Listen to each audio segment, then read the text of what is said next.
पंजाब के एक छोटे से हिस्से में घोटालापुर नाम का गांव था। गांव में हर एक इंसान लालची और चालाक था। नायक साहब, मैं आपके यहाँ अपना कीमती पुश्तैनी सोने का कड़ा गिरवी देने आया हूँ। मेरी पत्नी पेट से है ना, मैं उसे शहर लेकर जाना चाहता हूँ। क्या आप मुझे थोड़े से पैसे दे सकते हैं? पैसे तो मैं दे दूंगा, लेकिन ब्याज समय पर देना होगा। मैं जानता हूँ, इसीलिए मैं आपके लिए ये सोने का कड़ा लेकर आया हूँ। मैं इस कड़े के बदले तुम्हें 100 मुद्राएं दे सकता हूँ, उससे ज्यादा नहीं। मेरी पत्नी के इलाज के लिए मुझे इतनी ही मुद्राएं चाहिए। मैं आपके पैसे जल्द से जल्द लौटा दूंगा और आपसे अपना सोने का कड़ा लेकर चला जाऊंगा। याद रखना, 3 महीने से ज्यादा हुआ तो मैं ये कड़ा तुम्हें नहीं दूंगा। नायक उसे 100 मुद्राएं दे देता है और सोचने लगता है, ये कड़ा तो 1000 मुद्राओं की लग रही है। मैंने उसे तो बस 100 मुद्राओं में निपटा दिया। अब इस चीज को तो दोबारा मैं दूंगा ही नहीं। पूरे 3 महीने बीत चुके थे। तब नंदन नायक के पास गया और कहने लगा, नायक साहब, ये लीजिए आपकी 100 मुद्राएं।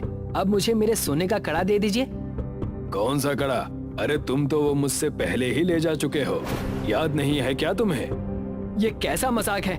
मेरे पास बस वही एक पुश्तैनी कड़ा रह गया था जो आपने मुझसे ले लिया। कृपा करें, मुझे वो कड़ा दे दे। अरे देखो तो कैसे झूठ बोल रहा है। तुम्हें कड़ा ले जाते हुए मेरे नौकर ने भी देखा है। हाँ, तुम उस दिन कड़ा लेकर तो गए थे, अब यहाँ पर क्यों आए हो? ये सरासर नाइंसाफी है। आप मेरे साथ गलत कर रहे हैं। ऐसा नहीं हो सकता। मैं और मेरा परिवार भूखे मर जाएंगे अगर आपने ऐसा किया तो। इसे घर से बाहर निकाल दो। ऐसे झूठे और मक्कार को हमारे घर में आने ही मत दो। नंदन रोते हुए वहाँ से चला गया। हे भगवान, ये कैसा न्याय है? ना घर बचा, ना गहने बचे। मेरी गर्भवती पत्नी को मैं कैसे पालूंगा? हाँ हाँ, इसे नीचे खींचो। लगता है और मजदूर लगेंगे। घर बहुत बड़ा बनाना है और ये तुम्हारे बस की बात नहीं है। आज घर पर खाने के लिए भी पैसे नहीं हैं। मैं खाली हाथ घर नहीं जा सकता। मेरी पत्नी गर्भवती भी है। साहब, क्या मुझे यहाँ पर काम मिल सकता है? मैं बड़ी दुविधा में हूँ। तुम्हें काम आता है? एक काम करो, आज सिर्फ तुम ईंटें ढो। ईंटों की इस बड़ी ढेर से ईंटें निकाल कर मजदूरों तक पहुँचाओ। शुक्रिया, मैं मन लगा कर काम करूँगा। नंदन उन ईंटों को एक टोकरी में रखकर उन्हें मजदूरों के पास पहुंचाने लगा, लेकिन पेट में खाना न होने की वजह से नंदन उसी ईंटों के ढेर में गिर गया और सारे ईंट उसके पैरों पर गिर गए। हाय, मेरा पैर! हाय, मेरा पैर! हे भगवान, बचाओ, बचाओ! मुझे यहाँ से बाहर निकालो। नंदन को ईंटों में दबा देखकर सारे मजदूर उसके पास आ गए। मुझे मेरे घर ले चलो, मुझे मेरी पत्नी के पास ले चलो।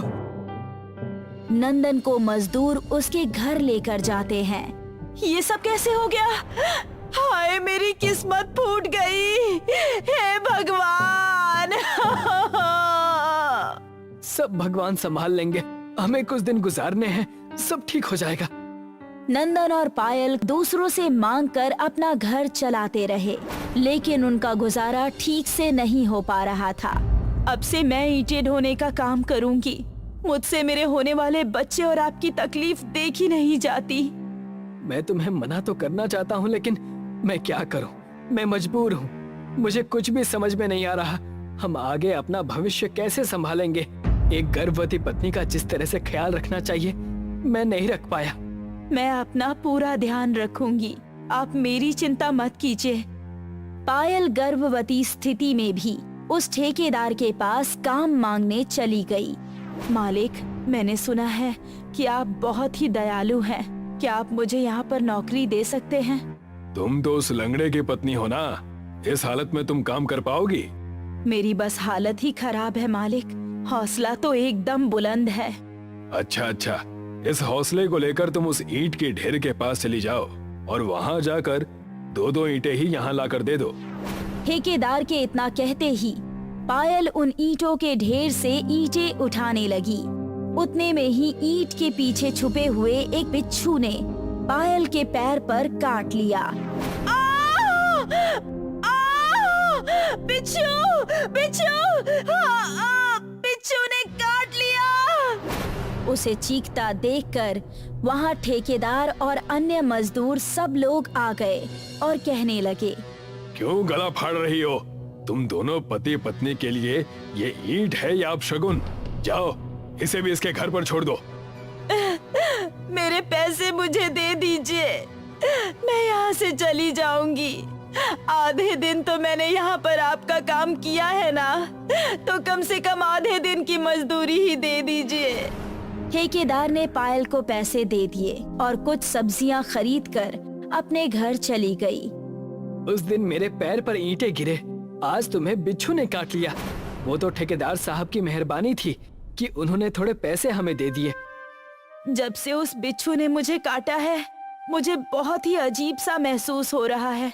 पता नहीं क्या हो गया है।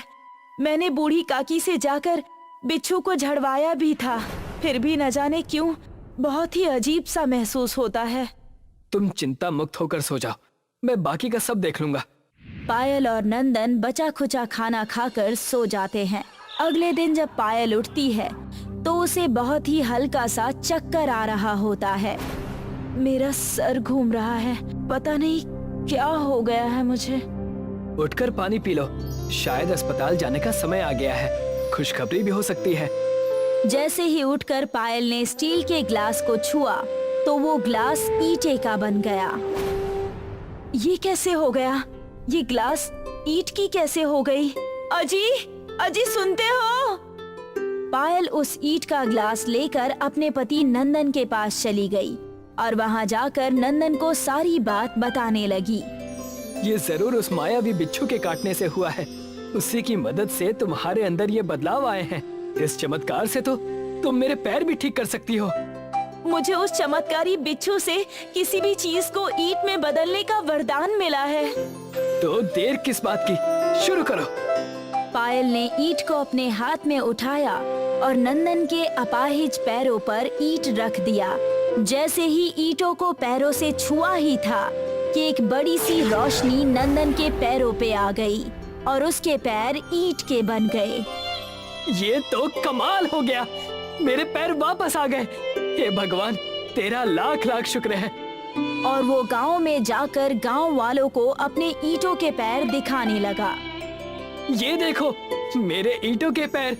ओए होए, अरे वाह, ये कैसा कमाल हो गया। नंदन उन्हें सारी बात बता ही रहा था कि ठेकेदार वहाँ पर भागता हुआ आ गया और कहने लगा, मुझे बचा लो, मुझे बचा लो। मुझ पर ईंटें चुराने का आरोप लगा है, जिस वजह से दूसरे गांव वाले मुझे मारने के लिए आ रहे हैं। आप उसकी चिंता मत कीजिए, मैं उन्हें देख लूंगी। मारो इसे, इसने सारे ईंटें चुरा लिए, कहीं का नहीं छोड़ेंगे तुम्हें हम। हो, कीमा बना देंगे, हड्डी पसली एक कर देंगे। तुम्हें ईंटें ही चाहिए ना, उसकी चिंता मत करो। इतना कहकर पायल ने अपना हाथ आसमान की ओर बादलों की तरफ कर दिया। पायल के हाथ आसमान की तरफ जाते ही चारों तरफ ईंटों की बारिश होने लगी। ये क्या है? ये औरत पागल हो गई है, ईंटों का आसमान बना दिया। भागो! इन ईंटों में से अपनी ईंटें ले लो, चले जाओ हमारे गांव से। तुमने तो कमाल कर दिया, इन ईंटों से हमारी सारी तकलीफें दूर हो सकती हैं। मैं अपने गलत व्यवहार के लिए तुमसे माफी मांगता हूँ। कुछ ही दिनों में पायल ने अपने बच्चे को जन्म दिया। नंदन और पायल ने मिलकर ईंटों का कारोबार शुरू कर दिया। अब सब कुछ कुशल मंगल चलने लगा। माधुरी गांव में सोया चाप बेचती थी। वो सुबह जल्दी उठकर सोया चाप तैयार करती और निकल पड़ती। सोया चाप ले लो, बढ़िया स्वादिष्ट प्रोटीन से भरी चटपटी सोया चाप। अजी सुनिए, आज मेरा खाना बनाने का मन नहीं है। सोया चाप वाली माधुरी आई हुई है, उसी से चाप खरीद लीजिए और खेत पर ले जाइए। तुम्हारा कभी खाना बनाने का मन होता है? इससे अच्छा तो मैं सोया चाप वाली माधुरी से ही शादी कर लेता। अब जाओ चाप ले आओ। सुनो माधुरी बहन, 20 रुपए की चाप दे दो। बहन जी, 20 रुपए की चाप से आपका और आपके पति का पेट कैसे भरेगा? दोनों कितने दुबले पतले होते जा रहे हो। अरे कम से कम 50 की चाप तो खरीदो, ये प्रोटॉन से भरपूर होती है। प्रोटॉन नहीं होता, प्रोटीन होता है। हाँ हाँ, मैं भी वही कह रही हूँ। माधुरी अपने मधुर स्वभाव और मीठी बोली से लोगों के दिल जीत लेती थी। अरे ओ काकी, अब तुम्हारी तबीयत ठीक है या नहीं? हाँ हाँ बिटिया, रामपुर से दवा लेकर आई हूँ, अब थोड़ा सा आराम है। सोया चाप खाओ काकी, प्रोटॉन से भरपूर होती है, ताकत देती है। ठीक है बेटी, अब 20 की दे दो। अरे ओ शकरपुर वाली मौसी, तुम्हारी लड़की को क्या हुआ? वो पेट से थी ना? लड़का हुआ है। अरे वाह मौसी, मिठाई खिलाओ इसी बात पे। चल घर चल, फिर मैं तुझे मिठाई खिलाती हूँ। माधुरी शकरपुर वाली मौसी के घर जाती है। मिठाई तो खाती ही है, साथ में चाप भी बेच आती है। इस तरह माधुरी सोया चाप बेचकर अच्छी कमाई कर लेती थी। माधुरी के घर पर उसका बीमार पति और उसकी बेटी थी। आ गई माँ, पिताजी को आज फिर बहुत खांसी आ रही है। अरे उन्हें तो खांसी आती ही रहती है। मेरे फूटे भाग्य थे, तेरे पिताजी से मेरी शादी हुई। शादी के बाद पता चला कि इन्हें इतनी सारी बीमारियां हैं। अगर शादी से पहले ही बता देते तो मैं इनसे शादी ही ना करती। माँ, मेरे लिए 500 दे दो, मैं नया सूट सलवार खरीद लाऊंगी। अभी पिछले हफ्ते ही तो तूने नया सूट खरीदा था, अब फिर से एक नया सूट। मैं ये पैसे तेरी शादी के लिए बचा कर रख रही हूँ, और तू है कि दिन पर दिन सूट मांगे जा रही है। सारे पैसे कपड़े में ही उड़ा देगी तो मैं लड़के वाले को दहेज में क्या दूंगी? मुझे परवाह नहीं है दहेज वहेज की, सूट के पैसे दे दो वरना घर छोड़कर चली जाऊंगी। मजबूरी में माधुरी को अपनी बेटी को पैसे देने ही पड़े। काश किसी तरह मैं जल्दी से अमीर हो पाती। गांव में ढाकन नाम का एक सपेरा रहता था। एक दिन जब माधुरी सोया चाप बेचते हुए ढाकन के घर के पास से गुजर रही थी तो उसने देखा कि ढाकन एक सांप के आगे बीन बजा रहा है और सांप सोने के मोती उगल रहा है। माधुरी ने सोचा कि अगर वो सांप उसे मिल जाए तो वो एक झटके में अमीर हो जाएगी। माधुरी ढाकन के घर के अंदर गई। और ढाकन भैया, क्या हाल चाल है? पत्नी बच्चे सब सही से तो है ना? हाँ माधुरी बहन, सब अच्छे। तुम्हें ये सांप कहाँ से मिला जो सोने की मोती दे रहा है? अरे माधुरी बहन, क्या हुआ? अभी कुछ महीनों पहले की बात है। लॉकडाउन लगा हुआ था। मैं शहर जाकर सांप का खेल नहीं दिखा पा रहा था क्योंकि लोग घर से बाहर ही नहीं निकल रहे थे। एक दिन ऐसा भी आया कि मेरे परिवार को भूख से मरने की नौबत आ गई। मैं एक पेड़ के नीचे बैठकर रोने लगा। वहां मुझे एक सांप पड़ा हुआ दिखा। सांप घायल था, शायद उसके ऊपर से कोई वाहन गुजर गया था। मैंने सांप की मरहम पट्टी की और उसे दूध पिलाया। बाद में पता चला कि ये कोई साधारण सांप नहीं है। इसके आगे बीन बजाओ तो ये सोने के मोती देता है। सब भगवान की कृपा है। अगर ये सांप उस दिन ना मिलता तो पता नहीं मेरा और मेरे परिवार का क्या होता। माधुरी वो सांप हासिल करने की तरकीबें सोचने लगी। वो सांपों का व्यापार करने वाले एक आदमी के पास गई। उसने ढाकन के सांप जैसा एक साधारण सांप खरीद लिया। साधारण सांप को उसने अपनी सोया चाप वाली मटकी में रख लिया और सोया चाप बेचने के बहाने एक दिन फिर ढाकन के घर पहुंची। ढाकन भैया, आज मैंने बहुत विशेष सोया चाप बनाया है। गांव में सभी लोगों ने इसका स्वाद चखा है। थोड़ी सी बची है, आप भी ले लो। अच्छा, विशेष चाप बनाई है तो मैं भी जरूर खाऊंगा। जरा मैं अंदर से बर्तन ले आऊं। ढाकन जब अंदर बर्तन लेने चला गया, उतनी ही देर में माधुरी ने सोने के मोती देने वाले सांप को अपनी मटकी में रख लिया और उसकी जगह साधारण सांप ढाकन के घर छोड़ दिया। लो माधुरी, चाप को इस थाली में रख दो। अरे माधुरी बहन, पैसे तो लेती जाओ। पैसे की क्या बात है ढाकन भैया, वो तो मैं कभी भी ले लूंगी। माधुरी को सोने की मोती पाने की जल्दी थी। वो जल्दी से अपने घर पहुंची। उसने मटकी से सांप बाहर निकाला और सांप के सामने बीन बजाना शुरू कर दिया। हे सांप देवता, अब जल्दी से सोने की मोती दे दो। सांप ने अपने मुंह से मोती की जगह एक तेज फुंकार मारकर ढेर सारी आग निकली। अरे रे, मर गई रे। अरे जला डाला मुझे इस सांप ने, बचाओ कोई। मैं जरूरतमंदों की मदद करता हूँ, लेकिन तुमने लालच में मेरा इस्तेमाल करना चाहा, इसीलिए मैंने तुम्हारा चेहरा जला दिया। सांप देवता, कृपया मेरा चेहरा ठीक कर दो। मैं तुम्हारे हाथ जोड़ती हूँ, पैर पड़ती हूँ। मैं इस तरह जले हुए चेहरे के साथ नहीं जी पाऊंगी। मैं अब जिंदगी में कभी लालच और चोरी नहीं करूंगी। ठीक है, पहले मुझे ढाकन के घर छोड़ कर आओ। माधुरी ढाकन का सांप वापस दे आती है। तब जाकर सांप उसका चेहरा ठीक कर देता है। महाराष्ट्र के विदर्भ जिले में कृष्णा नाम का किसान था जो धान की खेती करता था। विदर्भ हमेशा से ही अकाल ग्रस्त रहता आया है और इस साल भी बारिश का नामो निशान नहीं था।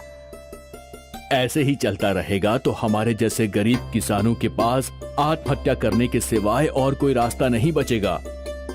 अरे धनी, ऐसी बातें अपने मुंह से मत निकाला करो। हे भगवान। उमा, तू ही बता, मैं करूं तो क्या करूं? पूरी मेहनत से खेत में काम करता हूं और फिर भी अकाल के कारण अनाज नहीं हो पाता। मेरा तो जीना ही बेकार है। अपने परिवार का पेट तक नहीं भर सकता हूं मैं। मेरा तो मर जाना ही अच्छा है। धनी, ऐसी बेफजूल की सोच अपने दिमाग में मत लाओ। कुछ न कुछ रास्ता जरूर होगा। अब क्या हम लोगों के घर जाकर काम करें? बाबा, मेरे पास एक रास्ता है। कैसा रास्ता? माँ, तुम्हारे पापड़ गांव में सबको पसंद आते हैं, है ना? हाँ, तो क्यों ना हम दोनों मिलकर पापड़ बनाएं और बेचें? इससे हमें कुछ पैसे भी जरूर मिल जाएंगे और बाबा की मदद भी हो जाएगी। ये मुझे पहले क्यों नहीं सूझा? इसका मतलब तू पापड़ बनाकर बेचेगी? किसी के घर में जाकर काम करने से तो अच्छा ही है ना? कृष्णा उमा की बात मान गया। अगले दिन से उमा और कमला ने घर में पापड़ बनाना शुरू कर दिया। सारे पापड़ बनाकर उन्होंने कृष्णा को दिया। जाकर इसे बाजार में बेच दो। कृष्णा उन पापड़ों की टोकरी लेकर बाजार गया। वहाँ वो पापड़ बेचने लगा। कुछ औरतों ने कृष्णा के पापड़ खरीदे। अब ये बाकी के पापड़ कल बेचूंगा। वो जब घर लौटा तो खुश था। लगभग सारे पापड़ बिक गए। भगवान की कृपा है। बाकी जो बचे हैं वो मैं कल बेच दूंगा। अगले दिन जब कृष्णा पापड़ लेकर बाजार गया तो उसके आते ही भीड़ लग गई। भाई, आपके पापड़ तो कमाल हैं। कल मैं थोड़े लेकर गई थी, सभी ने चाव से खाए। आज मुझे ज्यादा चाहिए। और देखते ही देखते कृष्णा के सारे पापड़ बिक गए। उसने घर पहुंचकर अपनी पत्नी को ये सब बताया। तेरे पापड़ ने तो धूम मचा दी है। ऐसा ही चलता रहा तो कमला जल्दी स्कूल जा पाएगी। उमा ने भगवान को धन्यवाद किया। और हाँ, आज से ज्यादा पापड़ बनाना। कुछ ग्राहकों को खाली हाथ वापस जाना पड़ा था। अब से माँ बेटी दिन भर पापड़ बनाया करती थी। जैसे ही ये पापड़ लेकर कृष्णा बाजार जाता, झटपट सारे पापड़ बिक जाते। एक दिन कृष्णा के ये पापड़ एक सेठ ने खरीदे। अगले दिन वो सेठ कृष्णा को ढूंढते ढूंढते उसके घर पहुंच गया। भाई, कल मैंने तुमसे पापड़ खरीदे थे। वाह, क्या स्वाद था उनका। धन्यवाद सेठ जी। मेरी कई दुकानें हैं शहर में। क्या तुम मुझे पापड़ सप्लाई कर सकते हो? पर सेठ जी, अभी तो हमारा व्यापार बहुत छोटा है। मेरी पत्नी और बेटी ही पापड़ बनाती हैं। तो क्या हुआ, ये पैसे रखो और कुछ औरतों को भी काम पर रख लो। सेठ का ऑर्डर और पैसे मिलते ही उमा ने और कई औरतों को काम पर रख लिया।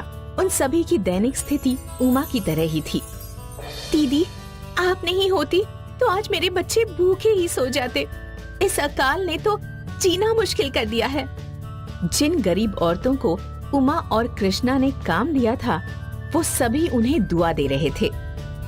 कृष्णा और उमा ने कई गरीब औरतों और किसानों को काम दिया, जिससे उनके परिवार का गुजारा होने लगा।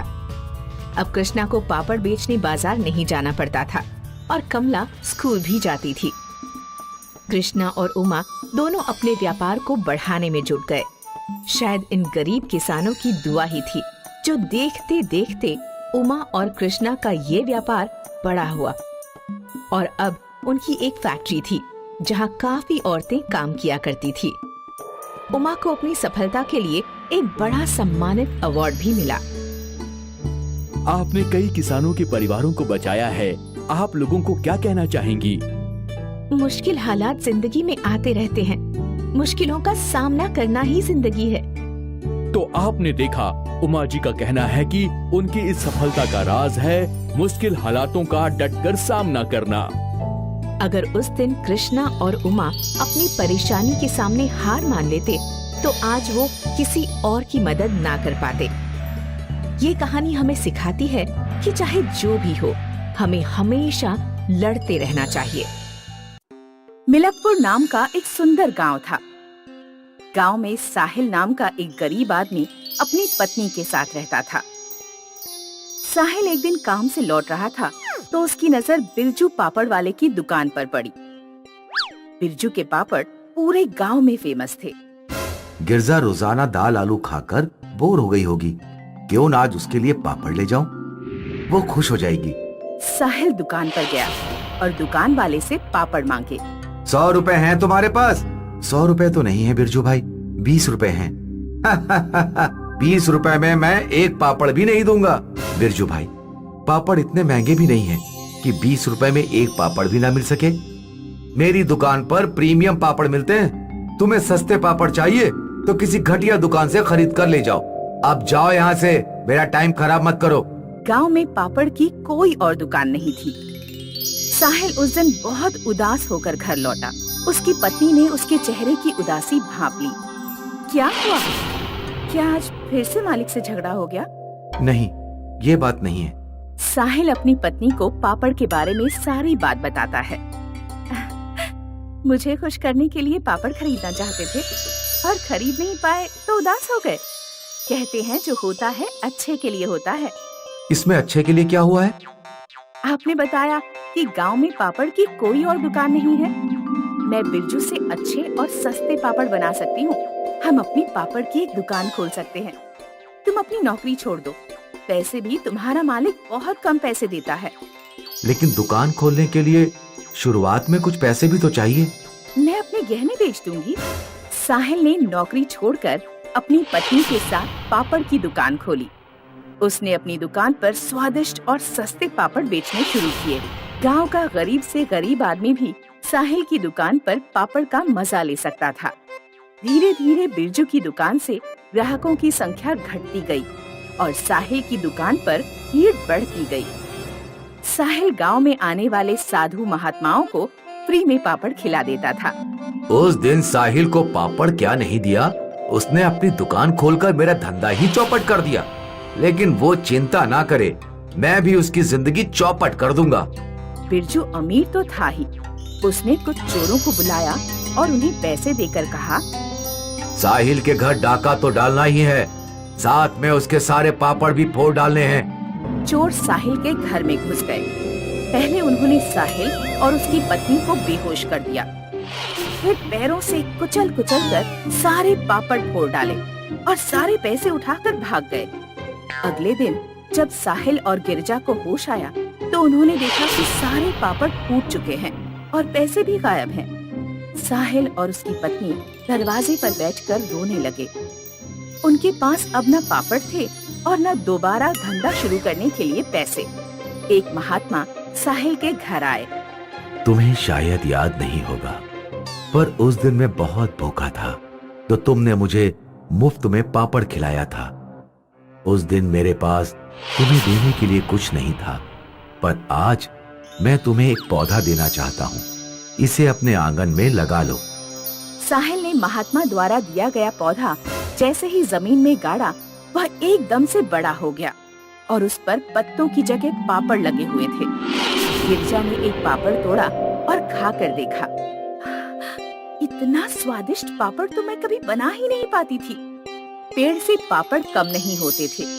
अगर एक पापड़ तोड़ दिया जाता तो उसकी जगह दूसरा पापड़ आ जाता। लगता है ये कोई जादुई पापड़ का पेड़ है। साहिल ने उन महात्मा को ढूंढा, लेकिन वे गायब हो चुके थे। साहिल ने आंगन में ही दुकान खोल ली और उसका पापड़ का धंधा पहले से भी दोगुनी गति से चलने लगा। बिरजू को पापड़ के पेड़ के बारे में पता चला। इस बार तो चोरों को पैसे देने की भी जरूरत नहीं पड़ेगी। वो पेड़ तो मैं खुद ही जाकर काट डालूंगा। बिरजू रात के 2 बजे चुपके से साहिल के आंगन में गया और पेड़ काटने लगा। जब लगभग आधे से ज्यादा पेड़ कट गया तो साहिल ने देखा कि पेड़ उसी की तरफ झुका जा रहा है। बिरजू दूसरी दिशा में गया तो पेड़ दूसरी दिशा में झुक गया। ये कैसा पेड़ है? जिधर मैं जा रहा हूँ उधर को ही झुका जा रहा है। 3 तक गिनती करूंगा, फिर इसे छोड़कर सीधे भाग लूंगा। 1 2 3।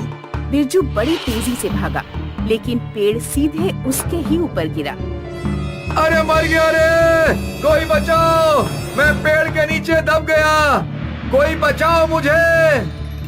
बिरजू की आवाज सुनकर साहिल, उसकी पत्नी और गांव वाले इकट्ठे हो गए। वे समझ गए कि बिरजू ने पेड़ काटा और पेड़ उसी के ऊपर गिर गया। मुझे माफ कर दो साहिल, मैंने तुम्हारा पेड़ काटा, तुम्हारे घर डाका भी डलवाया। मुझे माफ कर दो। गांव वालों, मैं फिर कभी ऐसा नहीं करूंगा। गांव वालों, मुझे इस पेड़ से बाहर निकाल दो। हम तुम्हें एक ही शर्त पर पेड़ के नीचे से निकालेंगे कि तुम ये गांव छोड़कर चले जाओगे। गांव वालों ने जैसे ही बिरजू को पेड़ के नीचे से निकाला, पेड़ अपने आप ही दोबारा खड़ा हो गया। बिरजू गांव छोड़कर चला गया और साहिल खुशी खुशी अपनी पत्नी के साथ रहने लगा।